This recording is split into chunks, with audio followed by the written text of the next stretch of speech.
Haha.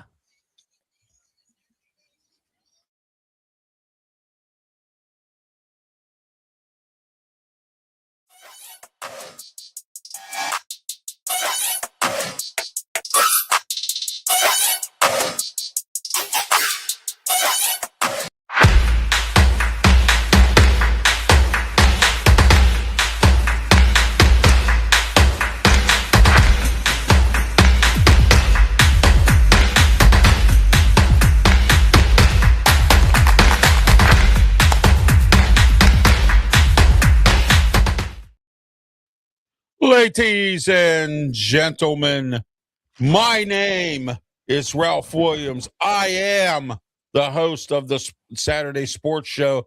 And yeah, what do you want to talk about? And let us talk to you. Because today we got a lot to talk about this morning here on the Saturday Sports Show, live and dangerously local here in Studio 10 in Berlin, Maryland. And we're on YouTube, Facebook, Twitch, Twitter, X, and also on the Kick Network. We're also simulcasted on Pensman Sports and the Outlaw Network as well. And I also want to thank all of you out there for tuning in today. We have a lot to talk about today, including Tiger Woods involved in another car crash.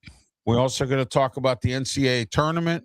The UFL started their season last night, and what a dogfight this turned into between Birmingham and Louisville or Louisville or whatever. And I have a good joke to tell you about Louisville coming up later on. And also we're going to talk about defensive tackles in the NFL draft. What's available? Who do you think is going to be great? We'll go into NFL Buzz, top 12 defensive tackles. We've got some good ones out there, some big guys in the 330-pound range.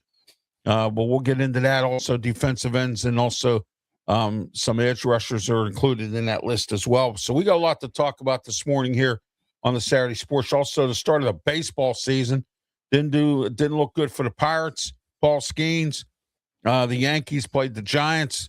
I'm sure Pensman will tell us about that, and a whole lot more all coming up this morning here. Lots to talk about for your sports enjoyment here on the Saturday Sports Show. All right, good morning, Pensman. Welcome to the program. How are you? Tell everybody how they can get a hold of you and what's going on. I'm good. Duke's in the Elite Eight, both men and women. Yankees are 2-0. Life's good. Right now. I got egg on my face. So, I took St. John's. You can find me on YouTube on that Pensman Sports and all social media on Pensman Sports. So, yeah, Pensman. I got egg on my face again. So there you go. I bet against Duke, and every time I bet against Duke, it was a fight. It was a fight, yeah, that's for sure. Yeah, I agree with you on that one. It was a definite. St. John's with Rick Pitino, man. I thought they were actually going to take it, but that's the nature of the game. So, all right, Brian Pettit from the Outlaw Sports Network, new Outlaw Sports Network. Brian, how are you? Good morning and welcome to the show. I'm doing very well. It's actually game day for Clemson University today. They're going to actually do their first spring game this year, and they'll probably shut it all down, but we'll see what happens. We'll talk about that a little bit later. But I'm doing pretty good. It's actually kind of cool down here. It's about 50-something degrees. The wind's blowing pretty hard, but, other than that, everything's going pretty good. You can find me on most media sites under Outlaw Sports. On X, it is still TS Media 25. And also, when you check out the YouTube, all you got to do is search in it would be Change Ralph. It would be actually OSN dash TS Media. That'll be the new thing. But I'm not changing anything else, like the name and nothing, but right. Just how you can search it. Oh, okay. Yeah. All right. Well, that's great. Good news for you, and congrats on your new network there. Thank you. And also, all right, this afternoon, please do not forget, mark this down here on your calendar or in your phone. This afternoon, 2 to 3 p.m., 12:50 a.m., The Answer, 92.5 on the FM dial, and TheAnswerPGH.com. The Sports Corner radio show with me, Ralph Williams, Smoke, and Jim Frazier. Luther Dupree. Claudio could not join us because he had a scheduling obligation.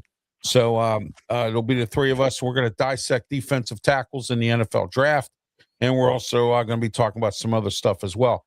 Also today on the show, we normally don't talk NBA, but we are today. they're talking about expanding, and they're going into Seattle. And let's talk about that right now, guys. They're going into Seattle and Las Vegas.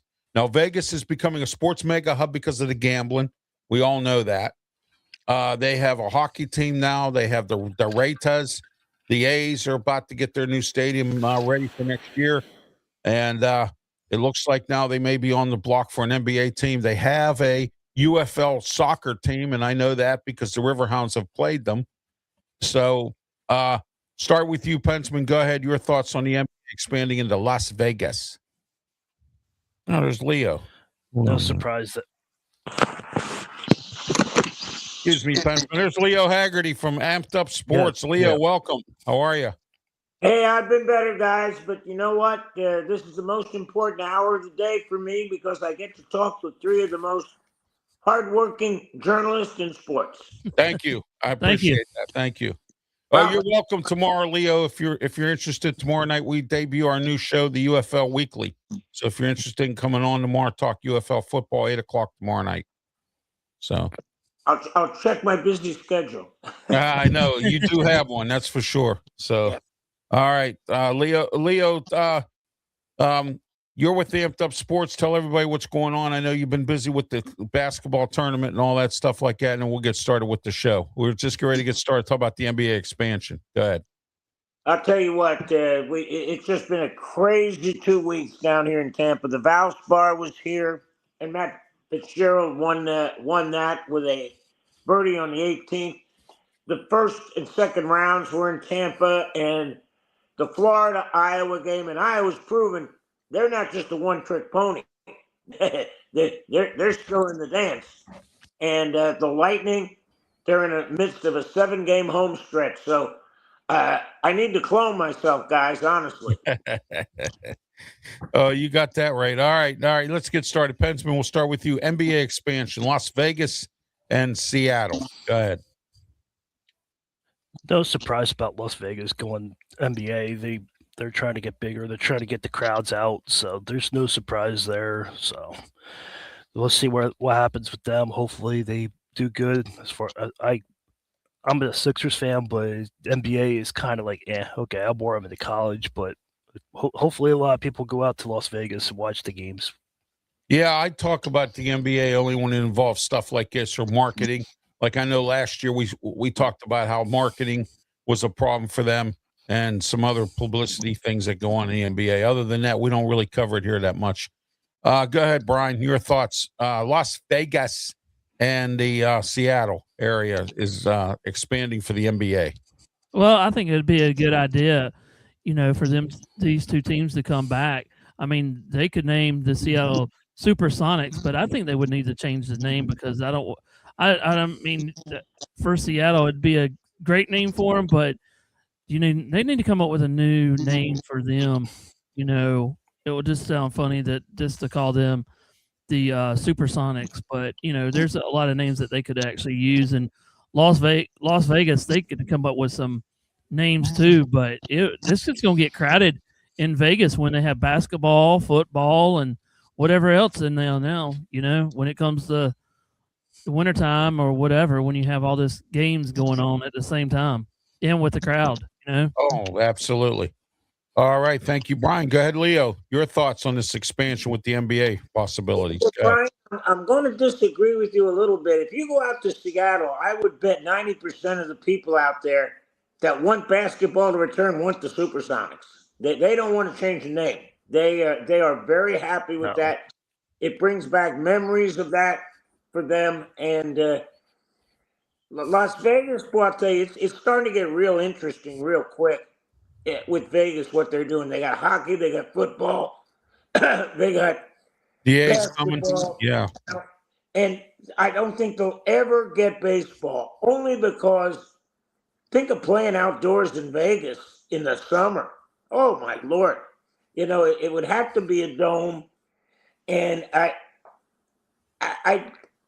don't know if that would play out in Vegas. But you know what? We're going to find out when the A's move there, aren't we? Yeah, we are. Yeah. We're going to find out. Stadium's supposed to be ready by next year, I believe. So, All right, Mickey says hello. How are you, Crank up Mickey? the AC. Yeah. There you go. Hand out those what they call them wind fans or whatever. You know how you used to go to to an indoor Yeah. event or something, they give you a wind fan. Yeah, there you go. Something like that. They could have fan day, wind fan day, Yeah. I got Exactly. a joke for Leo when it's time. Uh-oh. Yeah. Instead, the Tampa Bay Rays, they had the cowbells. Yes. Yeah, well they can go like this at Las Vegas. Yeah. Oh my gosh. You got to hear my Tampa Bay joke about the Buccaneers. Why did Tony Dungy and John Gruden leave? Because at the time, Corn was a Buccaneer. Ah. Oh. Absolutely. Oh my gosh. Well, at the time it was. All right. Let's get into this Tiger Woods thing. Got into another car accident, intoxicated. I get the picture, Tiger. I get it. You're one of you're my favorite golfer other than Rory McIlroy. But when you do things like this, Tiger, this is the type of stuff that I despise. Why in the world would you even do it? Now, I get it. You're in pain. I'm in pain too. I'm in pain every day. I'm in a wheelchair. I'm in pain all the time. Just ask Mike here. He'll tell you. All right. But I'm in pain all the time. So, Tiger, I don't do like you're doing. All right. Tiger, I get it. All right. But you know what? You got to grow up a little bit here, dude. And you got to do, your reputation. You were just starting to get your reputation back. And now all of a sudden, here we go again. Leo, we'll start with you. Tiger Woods. Let me give you a worst case scenario, guys. How about if he hit a little girl or a little boy? Oh. And again, we don't know. The good news is he blew zero, so he wasn't drunk. But he had to be on some kind of medication that was impairing him. And my thought is, if you're in that much pain, why are you behind the wheel? Yeah, that's exactly. You've got to just get somebody. It's not like you don't have the money to get a full-time driver. But bottom line, buy yourself a town car, buy yourself a driver, and stop worrying about this. Okay, Johnny, I'm going somewhere. Boom. Pick me up. End of story. But yeah, somebody said, does this tarnish his legacy? And no doubt about it. Yes, exactly. Right. You don't read about Jack Nicklaus or Arnold Palmer. Now, maybe they did and there was no social media, but guys, guess what? It's 2026. You go for a hamburger, somebody's going to have a phone out. Yeah, exactly. All right, Brian, go ahead. Well, as we know, Tiger Woods, this is the second accident. First one was very close, and this one can be he just flipped it over. I mean, luckily he didn't blow zero, but some kind of thing could have happened in his mind. He could have been delirious. I mean, it just came in. I mean, he just got done playing golf what is it, Monday or something like that? Was it with the Top Golf and stuff? I mean, come on now. I mean, you were just now getting where everybody was starting to talk to you about. I think they were talking about him playing the Masters, but he didn't say nothing about it. But it's just funny how it's all around. I mean, the Masters starts I think it's this week or next week, but it's time consuming, it's taking a light off of something that's going to happen, in that, and now it's back on him again, Yeah, it's what's called a negative thing, Brian. And what I mean by that is that he had a lot of positives going into this tournament he was going to be involved in. And now here we go. He's back to this again. Pensman, go ahead. After you get booked, after you get your lawyer, after you get paid, after you pay your stupid fine, that's what celebrities do. Oh, he got arrested, but 24 hours he'll be out because he's a celebrity. And after you pay your money to get out of jail, you get out your jail card with Monopoly. Do yourself a favor. Ralph knows where I'm going with this. There's a movie on there called Lincoln Lawyer on Netflix. Go get yourself a driver. Tell him to pick you up, and then that's it. Turn your driver's license in, and that's it. You can't drive anymore, boy. Yeah, that's it. That's exactly it. And I even said that myself, Pensman. I think he needs to go out. Leo indicated, go out and get a driver. Go find somebody. I'm sure somebody out there would not mind working for Tiger Woods. If I lived in Florida, I'd probably work for him. You know what I mean? Because I used to be a cab driver, so I have no issues With all driving somebody around. with all the celebrities you drove around. Yeah, I did drive Yeah, some you great did. celebrities around. Yeah, with all the celebrities you drove around the airport. Oh yeah. Well, the best one of them all, I think, probably. I'd say probably Mike Webster, the late Mike Webster, and it was sad where I had to take him. It was sad, but it was done. And then Herb Brooks, the former Olympic coach, who coached for the Penguins. I took him to the airport too. Very nice guy. So, and Gary Sheffield's a cheapskate. I mean, I think I told you guys that story. I picked him up at a Ruth Chris Steakhouse in Pittsburgh, took him to a hotel. It was $4 on the meter, $4.60. Gave me $5, said keep the change. Yeah, thanks a lot, Gary. You know what I mean? Greg Maddox, he was a jerk. I had Alan Faneca. I had some Steelers. I had Marc-Andre Fleury. I've had a lot of celebrities in my cab, sports celebrities. So I was on The Guardian, that show, The Guardian. I was in that. I had a little small role in that.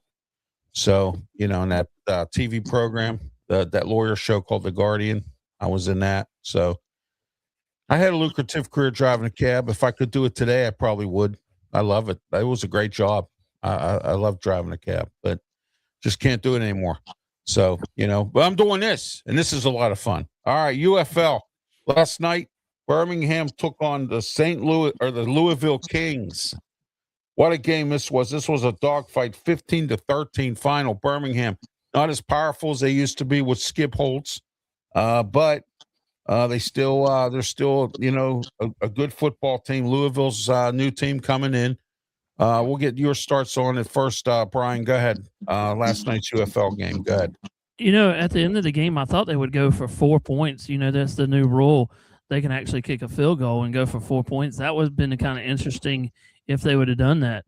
But, I just watched some of the highlights, didn't watch the whole game, but some of the plays, you get missed field goals, came in there. I heard the wind was really bad. But a lot of good offense from Birmingham last night, what I seen. Ross had a good game, a couple of the running backs. The only thing that happened last night in that game was a fumble from the running back from the other team. Yeah. Going into the end zone. You can't do that, No. So, yeah. You beat yourself when you do that. Yeah, we beat yourself when you go to the left side of the line and you just fumble right there and. Oh, yeah, absolutely. All right, let's see what we got here. All right, we got the. Oh, okay. Well, there we are. Okay. All right, I got that there, Pensman. Thank you for taking care of that. All right, Pensman, go ahead. Yeah, your thoughts on last night's game?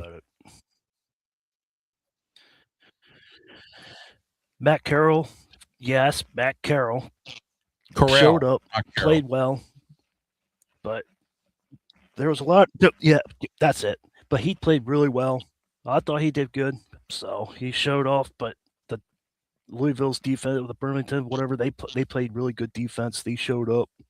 Yeah, Birmingham's always. I thought they were going to go for 4-2, like Brian said. Yeah, but I was surprised. So yeah, their coach is. It was a good start to the season, though. Yeah, Chris Redmond's our coach. Yeah, former quarterback. It was a good start to the season, though. I liked it. Yeah. Oh yeah. All right, Leo, go ahead. The problem that the UFL is going to have is the same problem the NFL has. The first 3 or 4 games, it's almost like training camp because they haven't played a lot together. Well, we've got the same problem here. But the problem that the UFL has is they got to come out of the gate smoking. Where the NFL, they got 18 weeks.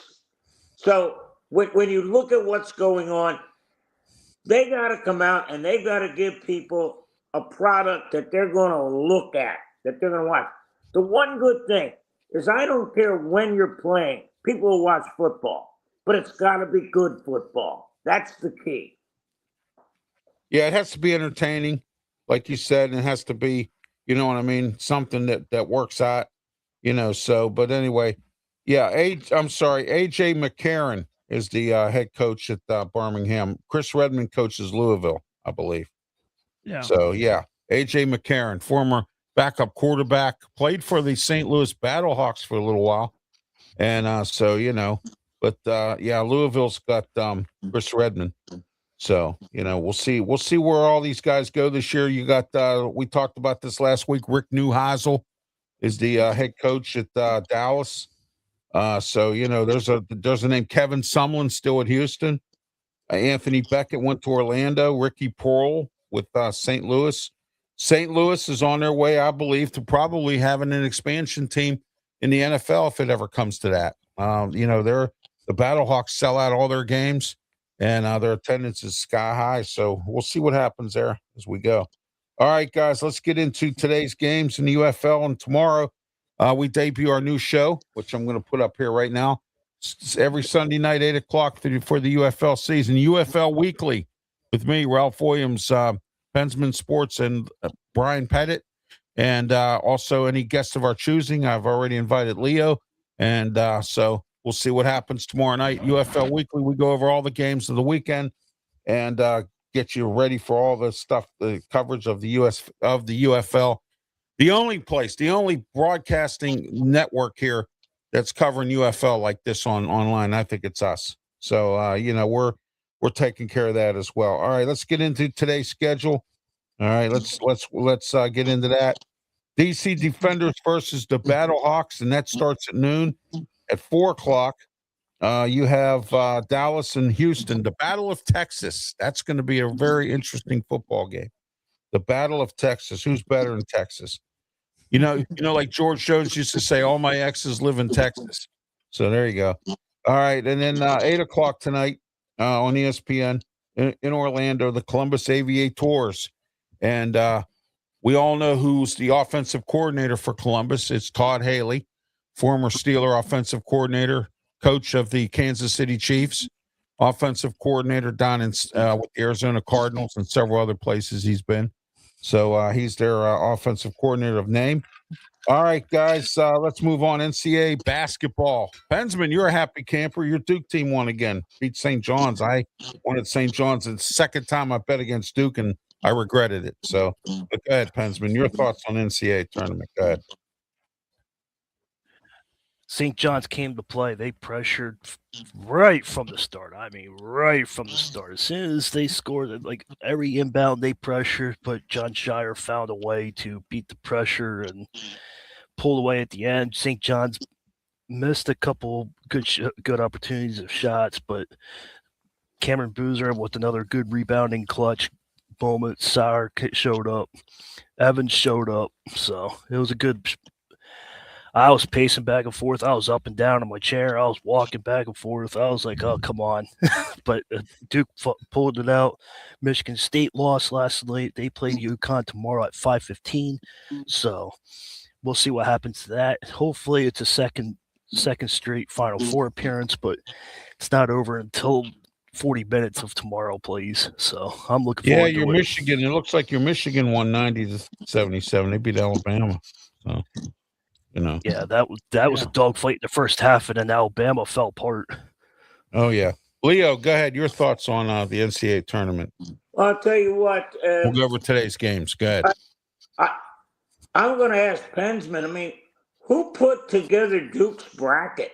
My Lord, I know. What do they call it in soccer? The bracket from hell or the bracket of death, whatever. I mean. Yeah, I told Ralph. I gotta go to Connecticut, and I'll tell you what. I look up and it's 24-6 against Michigan State. Now, granted, the Sparty got back in it, but I'm telling you, Duke may want to see another team, but they sure as heck don't want to see Connecticut next.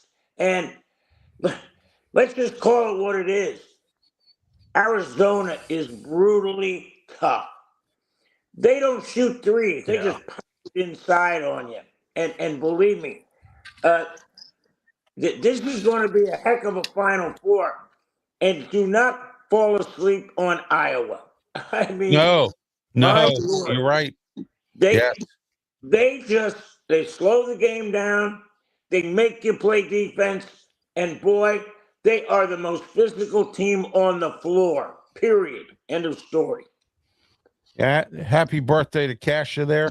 Happy birthday. That's about as far as I'm going to sing. All right. Okay, Brian. I go told ahead, I told him, I NCAA. said maybe I said Brian White. I don't know. No, no, not me singing. Not this early in the morning. No, but about to be in, about the NCAA tournament. This has been a wild, crazy brackets between everything. I'll go ahead and admit I took egg on my face, like Ralph said.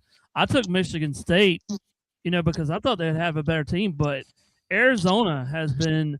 I mean, the last couple of games they've scored over 100 points, and they have a good offense, defense, whatever you want to call it, and they can shoot anywhere and they want to. They just have They have 6 guys that actually can shoot the basketball.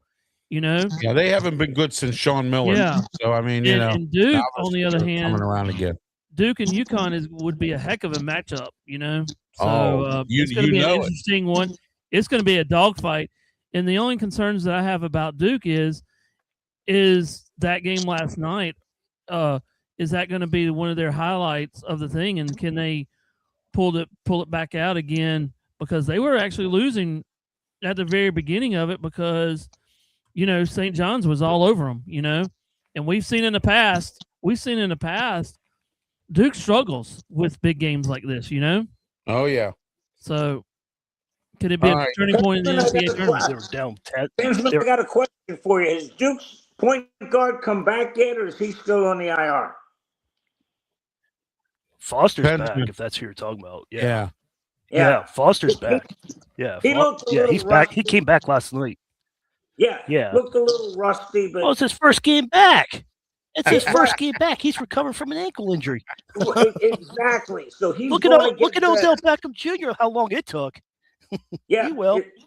He's probably gonna on the get treadmill right now. Yeah. The problem with Connecticut is they come at you like a tsunami. They just put in a different guy, Yeah, they do. and they come at you. How about the old rivalry between UConn and Duke? Mike Krzyzewski and Duke's or UConn's old coach. I forget his name off the top of my head, but who remembers those days? Calhoun. Jimmy Calhoun. That's right. Who remembers those There you games? go. There you go. I do. I remember those games. So South Florida was in the Big East yeah. with Connecticut, and Connecticut came in and they were the biggest team I've ever seen. They had 7 guys, 6'10" to 7'1". I mean, they get up during a timeout and they block the light. They were that big. Yeah, John Thompson and Georgetown. Oh, those were the days, man. The Big East. Oh yeah. Yeah, those definitely were the Hey days. Ralph, I just want to add one more thing. Go ahead. Duke and LSU women played. Duke and the LSU women played last night. Duke won it at the buzzer, and then I think this is the first time that Duke's men and women played. And North Carolina women got eliminated last night, so that's more icing on the cake. There you go. Hey, but you got to watch it. But Pensman in that woman in that the NCAA tournament for the women, you got to watch out for South Carolina and UConn too. Yeah, UConn's you better watch out for Don Staley. Yeah, yeah. I know. I'm just happy that UConn I'm just or happy Duke they made the could be Elite Eight. school champions. UConn or Duke could be the school champions. Well, either one of the two. Yeah. And that would be interesting in both cities where these colleges are. Like Duke is in Durham. Durham would go bananas if both of those teams won. Man, they'd have a parade and everything for Duke. I mean, it would be crazy. Wouldn't it be interesting if Duke's football team did something this year? Yeah, I don't know about you, but when I filled out my women's bracket, I just put UCLA, Texas, South Carolina, and Connecticut. And I left the rest of it blank because that's how it's going to end up. Who cares about what's behind it? Yeah. That's what's going to end up. Now, I'll tell you what. I think Texas can win it all. They got in last year and got embarrassed here in Tampa. But let me tell you, at UCLA, same thing. UCLA is enormous for a girls' basketball team. My God, they're big. So it's not going to be a Connecticut cakewalk like everybody thinks. If those four get in, it will be a war just to get to the final two. Oh yeah, yeah, absolutely. All right, let's get into today's games. Iowa as Leo mentioned, versus Illinois, and I said Illinois was going to move on. They were one of my teams that I said was going to continue. Purdue and Arizona. We already talked about Arizona, how tough they are versus Purdue, and tomorrow Tennessee versus Pennsman's Michigan tomorrow. That'll be interesting, and then also Duke versus UConn. What a bunch of great Elite Eight games we got going on here, guys. Bensman, we'll start with you for today and tomorrow's schedule, and then we'll move on. Go ahead. I was going to win Illinois, and Arizona's going to crush Purdue. So, all right, there we go. Brian, go ahead. I think, like we just said, I think Arizona is gonna, let's see if they'll score another 100 points, but you can't stop that team. I mean, unless the field goal, the thing that's going to worry about me is free throws. It always comes down to free throws. Yeah. Of what teams are going to do, because you can have a good night and be bad when you get fouled. Oh, free throws, man! Yeah. I remember Pitt used to lose a bunch of games, and that's where the percentage come in. Jeez. Because you can outshoot a team. Oh yeah, and then all of a sudden you're not that good at free throws. So it's going to come down to that. It's going to come down to momentum. It's going to come out who's going to. You could have in this time of day now with the Elite Eight, you can go up by as many as 10, and then in the second half, it can all go away in a split second, because now teams are going to be hyped. The crowd's going to get into it, and it's more nerve-wracking. Let's see how they can handle the pressure, because it's going to tighten the screws a little bit more. And also, I want to bring up this point, too. I heard on the radio yesterday, I think it was Kerry Pari or something like that, that he said that you don't have, like, the NIL, we always talk about the NIL, that you don't have the blue bloods no more in this tournament like you used to, because everybody is so equal now to the NIL deal, and they don't have the blue bloods no more. And that's what he said yesterday on one of the radio stations that I was listening to. Oh, yeah, absolutely. Leo, go ahead. Your thoughts, this Elite Eight here. Guys, I've been waiting for months to say this. Not so fast, my friends. When you look at these games, don't go to sleep on Illinois, and here's why. Wow. Guess how many free throws Houston shot the other night? 2. Illinois doesn't foul you. For some reason, they play defense that the referees allow. If you can only go to the free throw line less than 10 times, what an advantage that is. And Illinois will play you hard. They'll play you tough.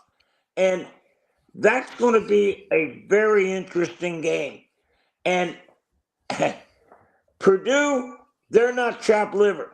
If the big kid doesn't foul out like he did the other night against Texas, if he can stay in the game, now they got a rim protector, because Arizona likes to play inside the arc, not outside the arc. So that's going to be, again, guys, 4 great games coming up. I see it all going down to the last minute, maybe the last possession, and possibly overtime. And I gotta give credit where it's due to some of these favorite teams. There were no underdogs that made it this year. Miami of Ohio didn't do anything. I mean, or move on. We didn't have too many really big upsets. I mean, we had a few, but there wasn't that many this year. I mean, I've seen tournaments where some of these small teams, like when Gonzaga wasn't even really in existence, and came in and beat some teams and whatnot. And Wichita State, I remember when they were winning it, left and right, for Hofstra and some of these other ones. But now, it seems like it's some of the favorite teams, some of the guys who are some of the teams that are doing this. All right.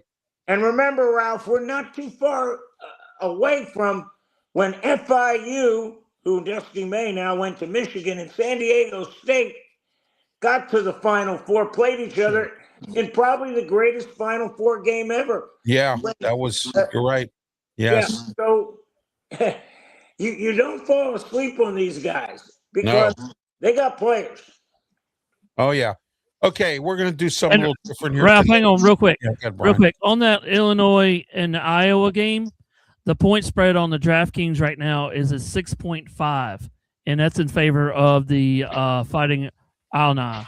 So, Yeah, Illinois has a good Illinois is a favorite on that one, but Duke and everybody else is like a 5-point favorite. So there you go. So that might intense a little bit, Yeah. but some of these games, like you said, are going to be close. I know Duke's. Yeah, I know Duke's 5.5. Yeah. And you don't think Bobby Hurley has that plastered in his locker room? Hey guys, we're a 5.5-point dog. Oh, you know it, man. You know it. Oh, you got that right. Bobby Hurley. Anyway, let's get started here. We're going to do something a little different today. We were supposed to have Ray Cruz on, who covers the Jacksonville Jaguars today, but he had an issue with something and couldn't be on, but we'll be back. We'll be on next Saturday. And I'm trying to get all these guys on for all 32 teams to talk about the NFL and what's going on with the draft. Now, Leo's here, and Leo covers the Tampa Bay Buccaneers. So let's ask Leo, what is Tampa Bay up to for the draft and free agency this year? Go ahead, Leo.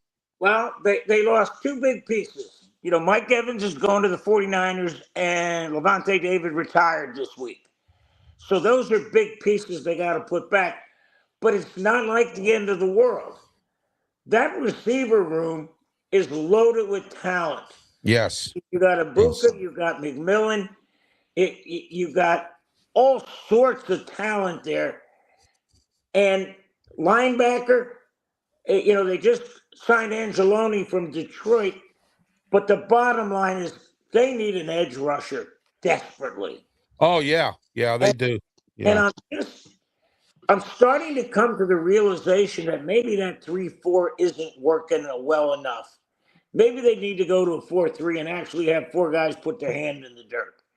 Because, the nice thing about the 3-4 is you're going to rush four, but the offense doesn't know what four it's going to be. You know three, but you don't know who the fourth is. But offensively, they're in good shape. Defensively, they need a pass rush. Desperately need a pass rush. Look for them to either draft an edge rusher or look to make a trade to get an edge rusher. But that's the biggest need right now. And that receiver room is loaded. You get Chris Godwin in there, and he's coming off that ankle, and that ankle injury was a lot worse than everybody let on. So you got Godwin, you got Ibuka, you got McMillan. That's a three to draw to. And you got Tez Johnson, who just came out of nowhere. So they're pretty stacked there. All right. Also, I just want to let everyone know that I'm going to have guests on this show and on the Sports Corner show on Tuesdays. We do a 2-hour special.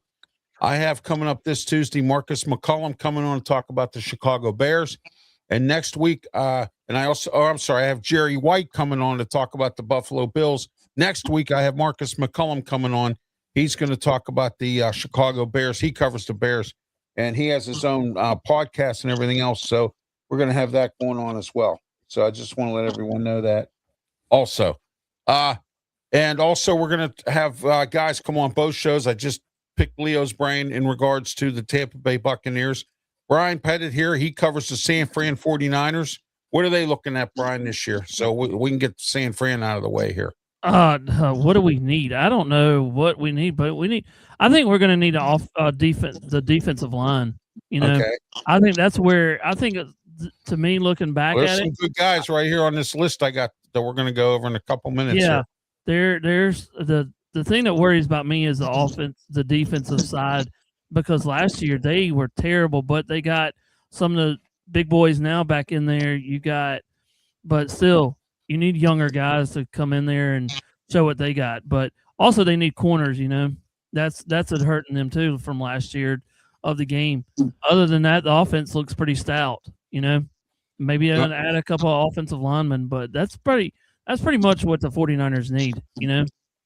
All right, Pensman and I both cover the Steelers, so we'll have two different opinions here. But go ahead, Pensman. You tell us what you think the Steelers should go in the NFL draft.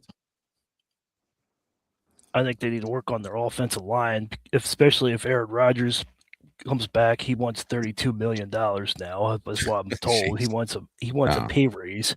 So if they want to do that, they've got to protect the quarterback. And you saw what happened with the Houston Texans. They sacked them, and then all momentum shifted. So so that's why they need to get an offensive line. That offensive line's been hurt and struggling for the last couple of years. We've been winning games and getting in the playoffs, but that offensive line is old and getting weaker. And we've spent some draft wide receivers too.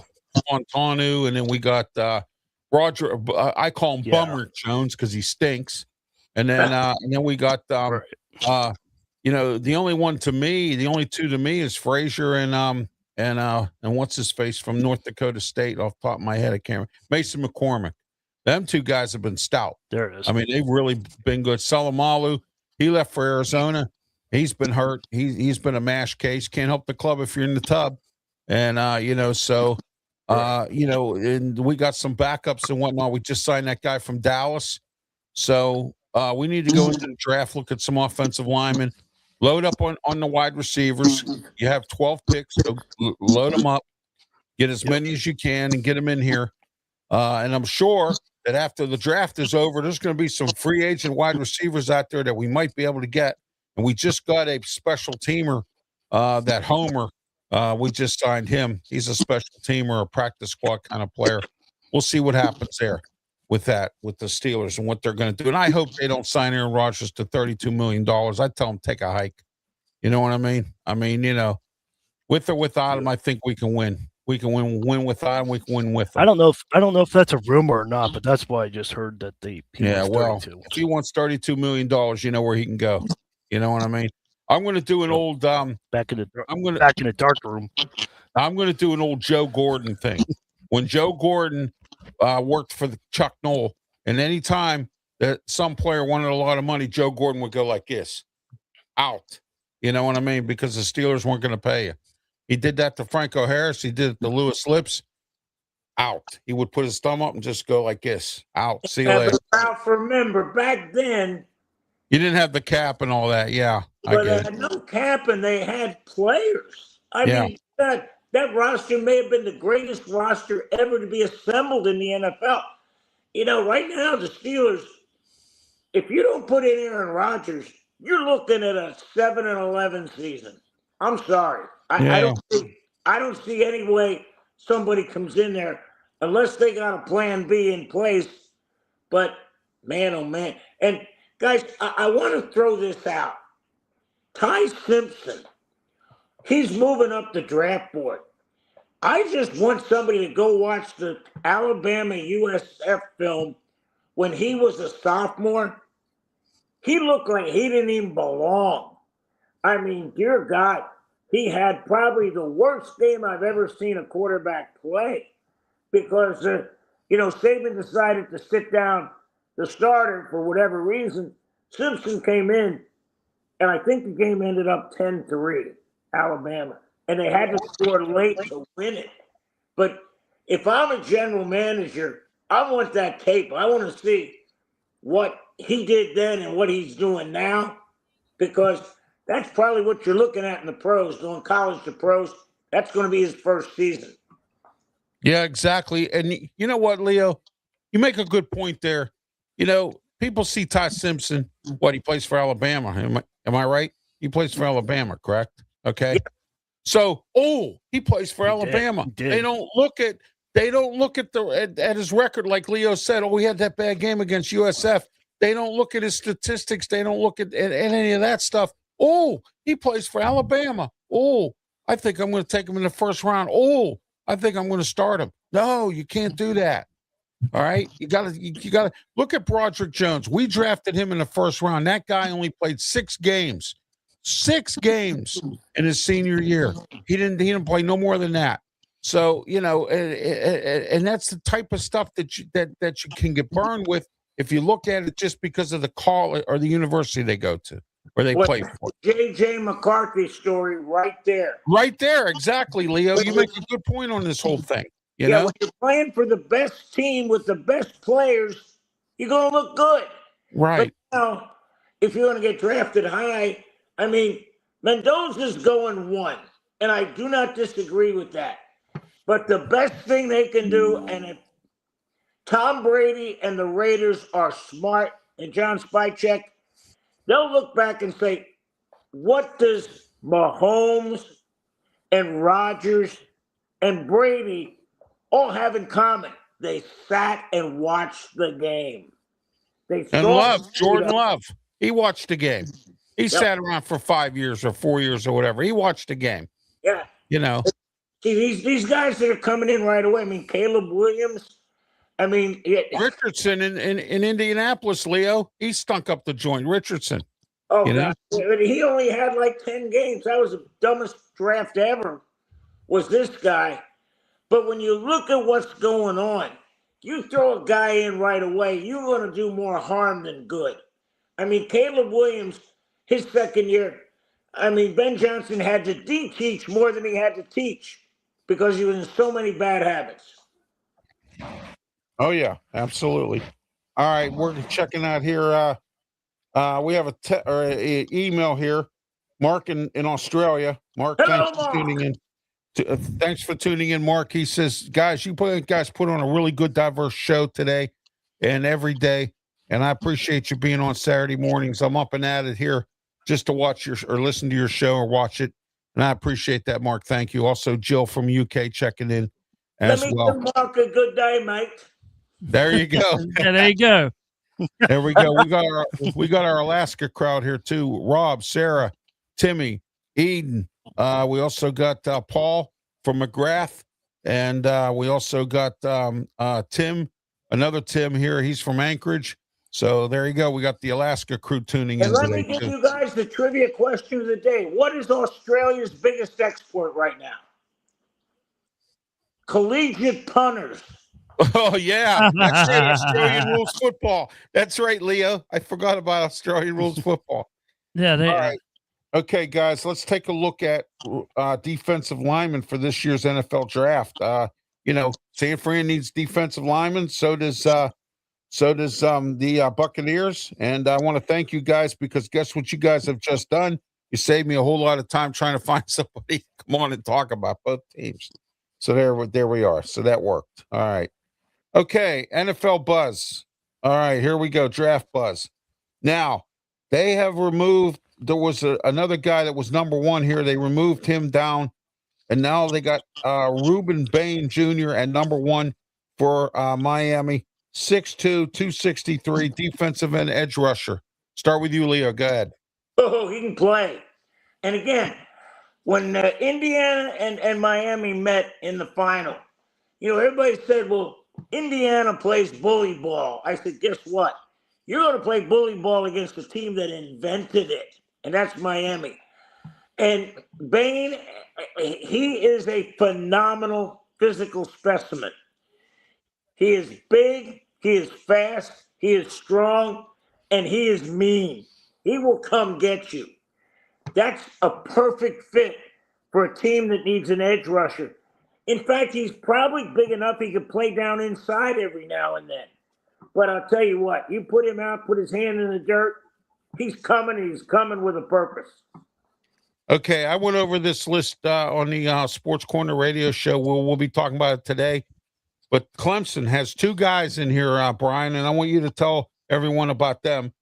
TJ Parker, and also we got Peter Woods. I hear Woods is very good. Smoking Jim Frazier, my co-host, 40-year vet at scouting. He said Peter Woods is really good.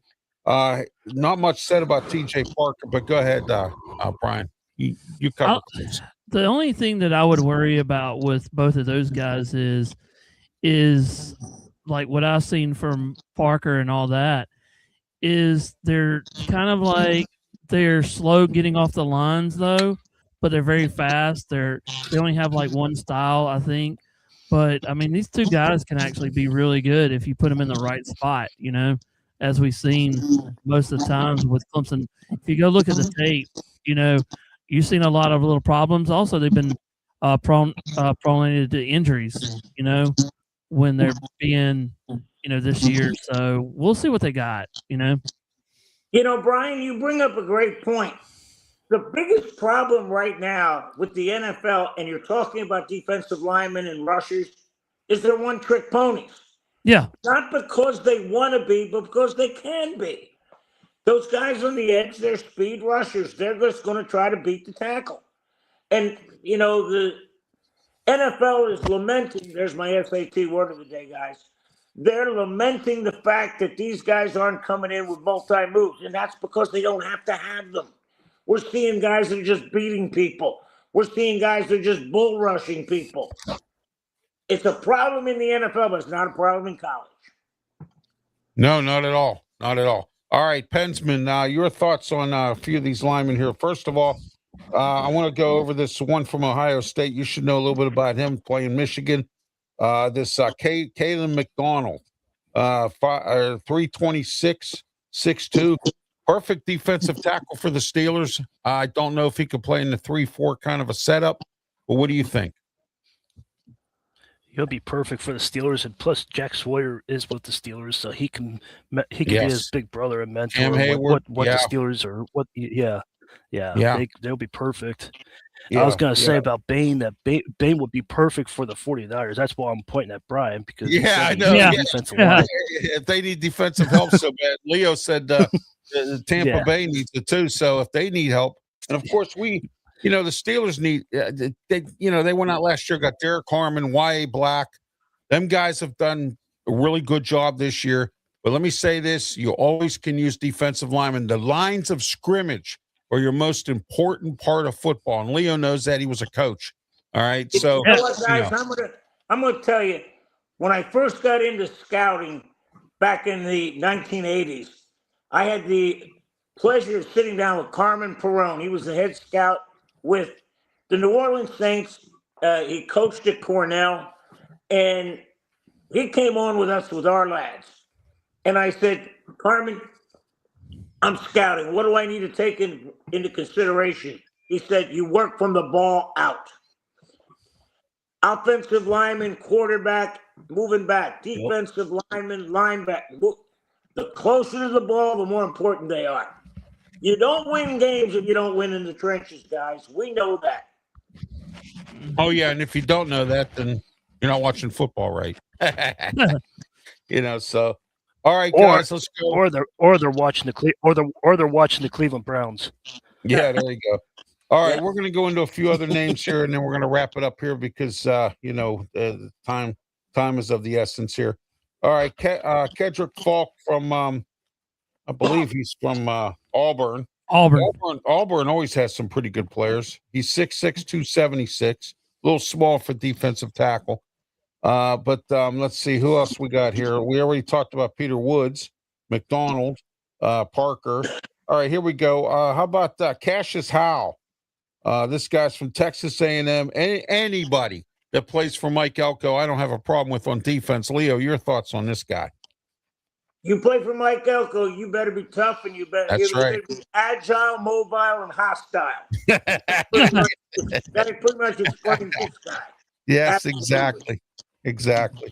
All right, guys, let's move on here. We're going to get into, let's see here, Mason Thomas, Oklahoma. Oklahoma don't come out. They come out with some pretty good guys on defense.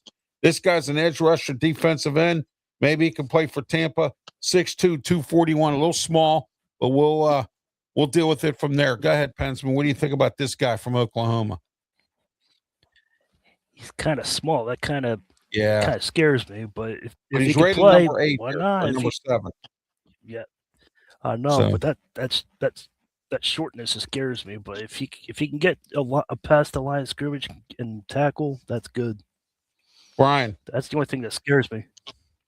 Well, Okay, I was going to Frank, read some of his. I was going to read some of his things. go ahead. Some of his, and listen to this one. This is kind of interesting, and Leo, this will surprise you. His strengths, explosive. The first step off the snap creates intense stress on the tackles before their hands are even set. So just take that in mind. Did something about his weakness? Undersized frame at 249 pounds, below average arm length, invades bigger blockers and locks into the chest and smoother arms. That was some of his weaknesses. This is one of his weaknesses, and then one of his strengths. So, you can see that. But yeah, but he runs a 4. I know everybody doesn't talk about speed, but he's pretty quick at 4. I mean, 4.6. I mean, what was it? 4.6. So that's pretty.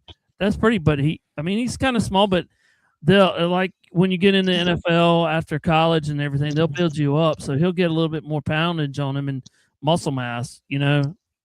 So here's the guy I like. Leo, go ahead. What are your thoughts on this? And I'll tell you the guy I like. I think the Steelers Let should take. me throw this out at you guys, and I know I'm a dinosaur with this. 40 years ago, 4.6 was a defensive back, and that was considered fast. Right. Now, if you're not running 4.6, 4.7, 4.8 as a defensive lineman, you can't play.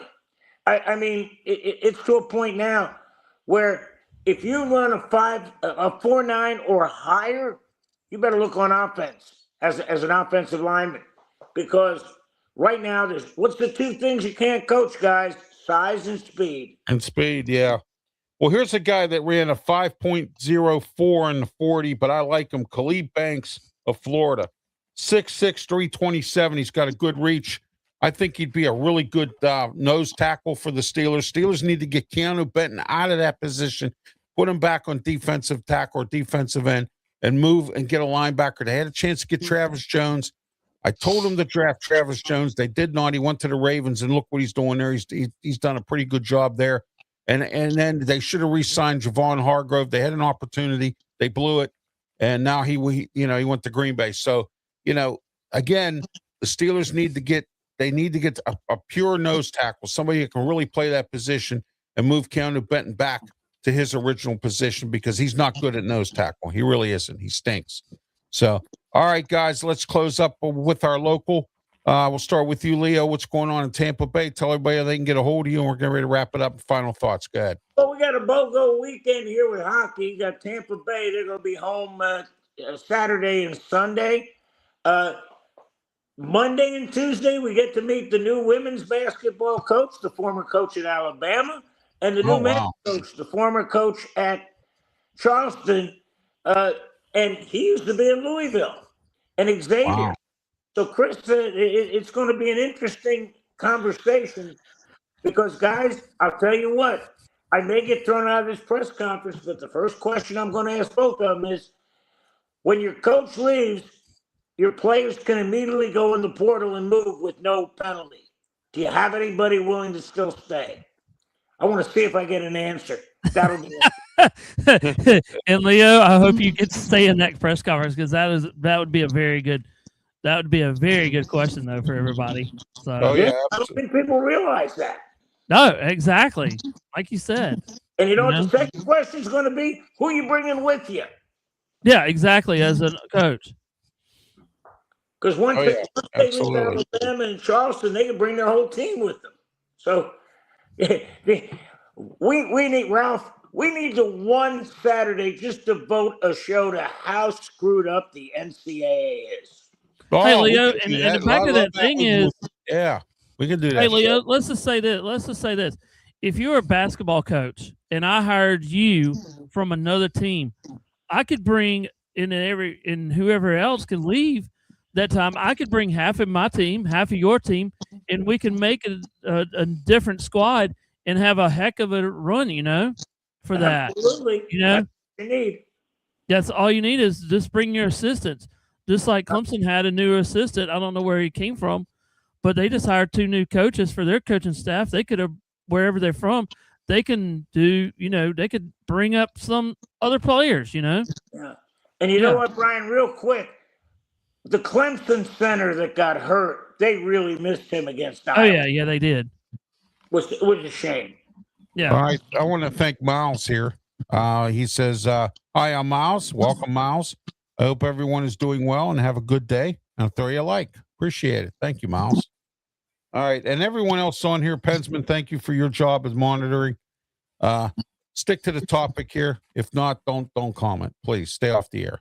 So, and I'm glad I got Pensman monitoring, nipping this in the butt. All right, Pensman, go ahead. Your final, or I'm sorry, Brian, go ahead. Your final thoughts and how everybody can get a hold of you and talk about your new network. Go ahead. Yeah, I got a new Leo. I haven't noticed. I got me a new network now. It's the Outlaw Sports Network, but there's actually another one on here. So just look for my logo. Later on, when you type it in, just type in at the out sign. Just type in Outlaw Sports Network 1, and then that's how you can find me. And then tomorrow, I'm going to change it to OSN dash TSM, which would be Outlaw Sports Network and the Tiger Stripes Media. So I'm still with Tiger Stripes Media on that one. So I'm be doing both of the logos on that station. So I just kind of incorporated. I've had Tiger Stripes Media for about 7 years, so it's time to upgrade my logo and kind of do a different thing, that I'm doing. So, and everything else you can find me actually on iHeartRadio, all that with the Outlaw Sports Network. So all that media stuff. So yeah, that's where you can find me. All right, Pensman Sports. Go ahead, Pensman. I'm going to do one local segment, and then I'm going to go and do my closing. But the Penguins got 88 points. They won a shootout. They won 2 shootouts in the last couple of weeks, which is surprising. Crosby got hurt again, hurt his other leg that he hurt from the Olympics, so he's hurt again. So I don't know how long he's going to be on the shelf, as WWE says, but they're sitting at 88 points. We'll see what happens. April 14th is the final of the regular season. We'll see if we can clinch a playoff berth and see if we can go in the playoff run. Leo, I know he's happy about Tampa Bay Lightning because they got a little winning streak going. They're at the 90s. They're always in it. They're always in it. Yeah, but you can find me on Pensman Sports Network as well. That you can find me on all social media. I'm trying to hit 2,000 subscribers. The Yankees are 2-0. They're going for the series sweep tonight against the San Francisco Giants. Home opener is Monday against Seattle Mariners. That game's at 9:30 on Monday, so probably won't be covering that game, but we've got some good stuff coming. We got the closing of the Penguins Yankees coming up, so just subscribe. You'll enjoy everything you'll see. All right, I'm going to add some of the. You can get a hold of me on YouTube, Facebook, Twitch, Twitter, X, and also on the Kick Network. I'm also on my social media platforms, Blue Sky, LinkedIn, Tumblr. I'm also on Facebook, YouTube. Please like and subscribe. Appreciate it. If you like and subscribe to everybody, check out everybody's content. Leo is on Amped Up Sports' Facebook page, and I understand there's some things coming up this year with Amped Up Sports. They're going to get better and bigger. So, and I would love to be a part of that. And, this show will be uploaded onto Amped Up Sports' Facebook page, Fan First Sports Network, and Draft Nation. So I just want to let everyone know. And Brian will be uploading stuff on to some other platforms as well. So you can catch this show all across the board, everywhere on different platforms as well. All right, let me get into some announcements here. And RW Media Productions has expanded yet again. And the Ralph Williams Show is now on its 3rd media outlet. All right, and here we are. You guys ready? Starting next Saturday, 7 a.m. to 8 a.m., the Ralph Williams Show down here in the Delmarva area, 93.5 The Beach, 50,000 watts power. And I can't wait to bring my show to the Delmarva area and across the board, the corner of Pennsylvania near Philadelphia. And also don't forget to tune in to my show Wednesday, 3 to 4 p.m. on Philadelphia's WWDB. That's the 9th. The Philadelphia is rated number 9 in media outlets across the country. And here it is.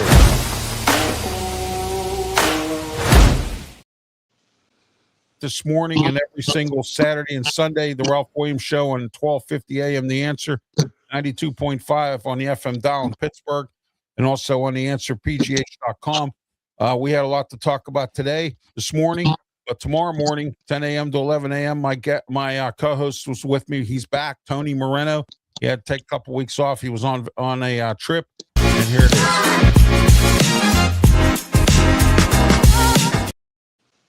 Don't forget Tuesday Sports Corner show.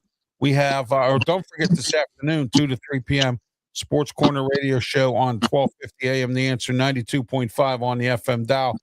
It'll be myself, Ralph Williams, along with Luther Dupree, Smoking Jim Frazier. Claudio had other commitments, could not be part of the show today, but don't worry. We got a lot to talk about this afternoon, 2 to 3 p.m. on 1250 a.m. The Answer, 92.5 on the FM dial, The Answer, pgh.com.